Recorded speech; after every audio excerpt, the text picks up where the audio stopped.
Jā, tā ir šodiena 31. marts 2017. gads. Vēl vakardien, kā redzams video manā, bija viss bez sniega, forši ceļi, sausi.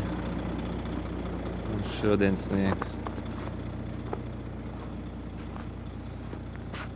Slapjš sniegs. Ļoti labi pieblietējas un slīd mašīna.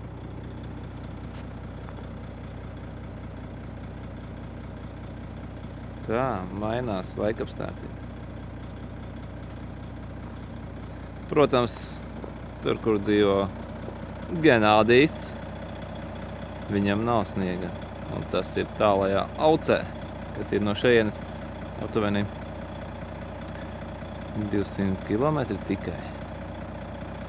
Un tur sniega nesot. Tā viņš man teica. Vai es aizsūtot viņam fotogrāfiju ar sniegu. Viņš tur mierīgi apstrādā laukus un sēj minerāļus uz lauku, kamēr mēs te sniegu tīram.